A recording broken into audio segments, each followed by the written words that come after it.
مفتی صاحب میری امی کا انتقال 23 اگست 2004 کو ہوا. دعا کروا دل سے دعا ہے جی اللہ تعالیٰ آپ کی والدہ کی مغفرت فرمائے اور آپ سب کو صبر جمیل کی توفیق عطا فرمائے. میری امی کا انتقال جمعے کے دن ہوا اور امی نے 2 مرتبہ کلمہ بھی پڑھا تھا. وفات ہونے سے پہلے اس کی کیا فضیلت ہے؟ من کان آخر کلامہ لا الہ الا اللہ دخل الجنہ. نبی صلی اللہ علیہ وسلم نے فرمایا جس کا آخری کلام لا الہ الا اللہ تھا وہ جنت میں داخل ہوگا. لیکن بہرحال علماء نے اس حدیث کی تشریح میں لکھا ہے کہ اس سے وہ مراد ہے جو کبیرہ گناہوں سے بچتا ہو. تو اس طرح کی حدیثوں کا یہ مطلب ہوتا ہے. لیکن بہرحال حدیث کے ظاہری الفاظ یہی ہیں, اللہ کی رحمت سے امید لگائی جا سکتی ہے کہ شاید اللہ تعالیٰ, کیونکہ یہ بھی توفیق بھی ملنا بڑی بات ہے. موت کے وقت جو ہے نا اچھی حالت میں موت ہونا یہ اللہ کی بہت بڑی نعمت ہے. اس سے پناہ مانگا کرو کہ فلم دیکھتے ہوئے یا کوئی الٹا کام کرتے ہوئے موت آ جائے. اس سے پناہ مانگا کرو اللہ تعالیٰ کی. الٹے کام پہ آپ لوگ بہت ہنس رہے ہو تو جو ہے پناہ مانگا کرو اللہ تعالیٰ کی. تو کوئی اچھے کام پہ نماز پڑھتے ہوئے روزہ رکھتے ہوئے اماں کے پاؤں دباتے ہوئے موت آئے نا ابا اماں کے, تو یہ اچھی موت ہے. مفتی صاحب یہ ہو گیا میرے بھائی وفات. اچھا میں اپنی والدہ سے بہت اٹیچ تھا. میری امی کینسر کی مریضہ تھی, میں ان کی تمام دیکھ بھال کرتا تھا, کوئی نہیں تھا. مجھے ان کے آخری لمحات یاد آ رہے ہیں. تو یہ والدین کا ٹاپک ایسا ہے نا کہ یہ میرے سامنے چھیڑا ہی نہیں کرو, سمجھ رہے ہو. تو دیکھو یہ اب موت تو ہو گئی, لیکن آپ کے لیے بھی اچھی موت ہے کہ آپ نے والدہ کی خدمت کی آخری عمر میں. تو جب والدہ کی خدمت کی تو مرنا تو تھا ہی نا, تو کتنی اچھی موت ہو گئی کہ آپ کو خدمت کی توفیق مل گئی. خدا نہ خواستہ کوئی جھگڑا ہو جاتا, کوئی اونچ نیچ ہو جاتی, وہ ناراض چلی جاتی ہیں, آپ ساری زندگی ایک غم رہتا.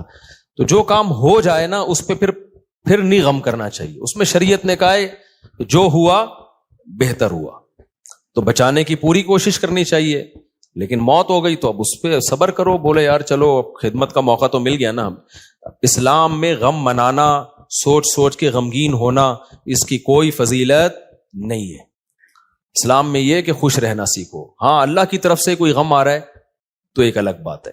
تو اسلام آپ کو غمزدہ دیکھنا پسند نہیں کرتا, اسلام آپ کو خوش رہنا. اسلام کہتا ہے بس ایک غم ہونا چاہیے, وہ کیا ہے؟ آخرت کا. اس کی شریعت میں فضیلت ہے. باقی اپنی زندگی وہ غم لیس بناؤ. آج ایک بندہ آیا, جیسے بعض خواتین آتی ہیں نا شوہر بہت ٹینشن دے رہا ہوتا ہے, میں ان کو کہتا ہوں شوہر لیس ہو جاؤ فوراً. ٹینشن لینے کا نہیں. میں نے کہا شادی سکون کے لیے کی تھی نا, جب سکون ہی نہیں مل رہا تو میاں لیس, اس کو طلاق مانگو, اس سے کوئی بھی طریقہ اختیار کرو جان چھڑانے کا. تو کیونکہ بھائی اپنے سکون کے لیے کی ہے نا, ٹینشنوں کے لیے تھوڑی. ہاں تھوڑی بہت ٹینشن تو ہر گھر میں ہوتی ہے. اسی طرح ایک بندہ آیا, وہی چماٹ والا نا, ایک چماٹ لگایا تو بیوی نے 4 چماٹ لگا دیے. تو اور پتہ نہیں کیا کیا ہو رہا ہے. آپ لوگ کبھی میرے ساتھ خوشبو لگا کے آؤ, کبھی بیٹھو. اب ظاہر لوگوں کے راز فاش ہوتے ہیں, اس لیے میں یہ باتیں کرتا نہیں, اور میرا مقصد کسی کا مذاق اڑانا نہیں ہوتا. سب کے ساتھ ایسا ہو سکتا ہے, لیکن میں صرف بتا رہا ہوں کہ سوسائٹی مارکیٹ میں ہو واٹس گوئنگ آن, مارکیٹ میں ہو کیا رہا ہے. تو ایسے موقع پہ پھر میں لوگوں کو ڈیورس کا مشورہ دے رہا ہوتا ہوں کہ بھائی جب اتنی نوبت ہے تو فارغ کرو میرے بھائی. پھر صبر کا فائدہ نہیں ہے ایسے موقع پہ, کیونکہ شادی سکون کے لیے کی جاتی ہے. تھوڑی بہت ٹینشنیں ہر گھر میں ہوتی ہیں, لیکن ٹینشنوں کی بھی ایک لمٹ ہوتی ہے. کچھ بھی نہیں سن رہی, اپنے آپ کو ماتحتی نہیں سمجھ رہی ہے, تمہیں اس نے خانساواں بنایا ہوا ہے, اس کو سمجھانے کی ایک لمٹ ہوتی ہے. 6 مہینے اماں کے گھر بٹھا دو, شاید کچھ دن کے بعد ہدایت مل جائے, پھر بھی نہیں مل رہی تو بھائی تمیز سے علیحدگی اختیار کرو. تو وجہ اس کی ہے کہ اللہ نے ہمیں غمزدہ رہنے کے لیے پیدا نہیں کیا. غم ایک ہی ہونا چاہیے, وہ کون سا ہے؟ آخرت. تو خوش رہنا چاہیے انسان کو. اللہ کو خوش لوگ کیا ہے؟ پسند ہے.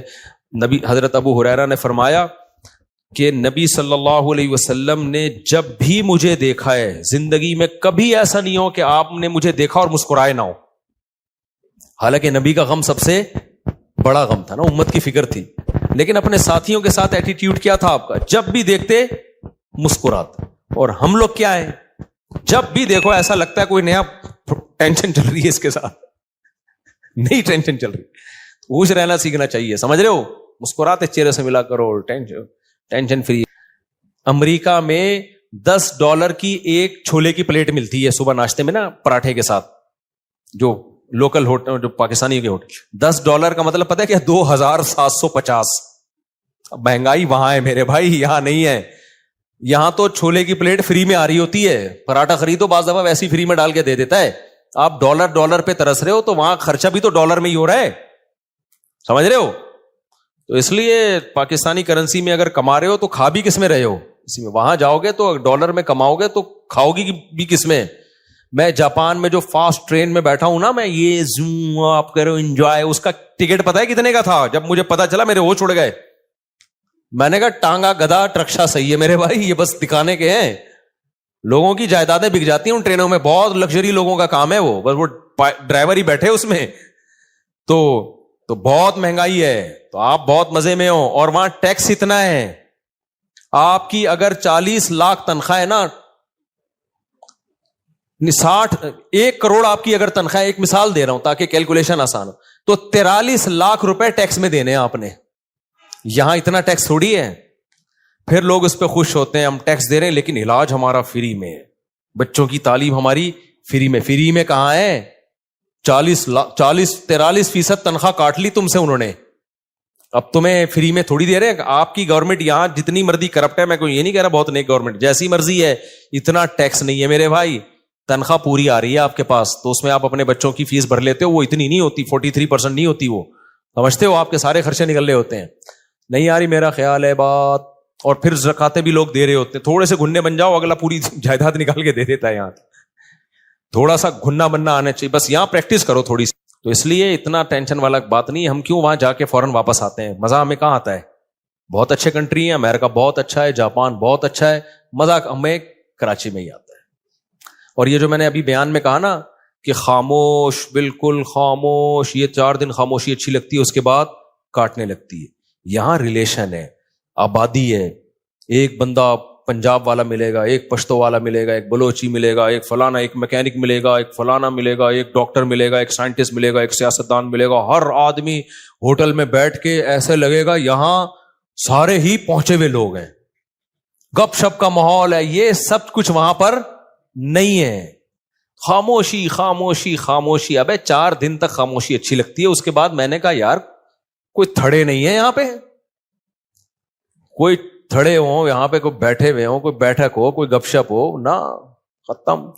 تو ایک رشتہ داروں میں ہوتی ہے, وہ بھی رشتے بھی کیا ہو رہے ہیں, ختم ہوتے جا رہے ہیں, وہ بھی شارٹ ہوتے جا رہے ہیں. تو بس ہر آدمی انڈیویجولی لائف گزار رہا ہے, تو ایسے تھوڑی, تو ایسے تو زندگی کا سکون تھوڑی ملے گا. تو بہت سی چیزیں ہمارے یہاں پازیٹیو ہیں میرے بھائی, بس دعا کرو ہمارے یہاں صفائی ہو جائے اور لا کچھ قانون مضبوط ہو جائے, تو ہم ان سے اب بہت آگے ہیں.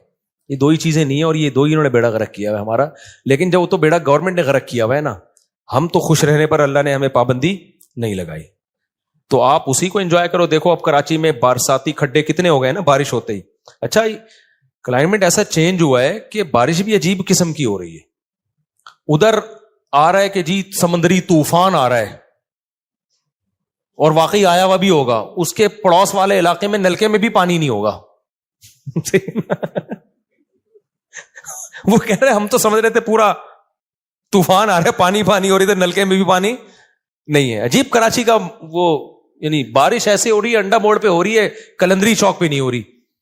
عجیب ہی سیٹ اپ چل رہا ہے, تو انجوائے کرو اس کو. تو وہ دیکھو کتنے کھڈے ہیں نا, وہ ٹک ٹاکر نے کیسا انجوائے کیا کراچی میں بارش میں. جو کھڈے اتنے بات پہ آپ کو چھلانگے مار کے, تو وہ اس نے اولمپک کی تیاری کر رہے ہیں نا گھر میں, لمبی لمبی چھلانگے مار رہے ہیں. ماں نے پوچھا اولمپک کی, کہہ رہے بعد میں پتا چلا یہ کراچی کے کھڈوں کو کراس کرنے کی ٹریننگ لے رہا ہے. تو میں نے کہا چلو اتنی ٹینشن میں اس نے, تو اس لیے جس حد تک ممکن ہے خوش رہنے کی کوشش کیا کرو. اللہ کو غمزدہ لوگ پسند نہیں ہے, ہر وقت دکھڑے, یہ ہو رہا ہے, فلانا ہو رہا ہے, ڈمکانا ہو رہا ہے.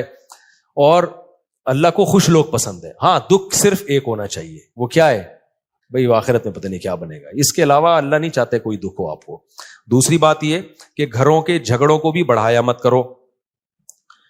گھروں کے جھگڑوں کو, ہمارے ایک دوست تھے سفر میں, ان کا اپنی بیوی سے پھڈا ہو گیا, فون پہ طبیعت سے چل رہی ہے نا, تیری ایسی کی تیسی, وہ ادھر سے اس کو جواب آ رہا ہے, طبیعت سے پھڈا ہوا ان کا.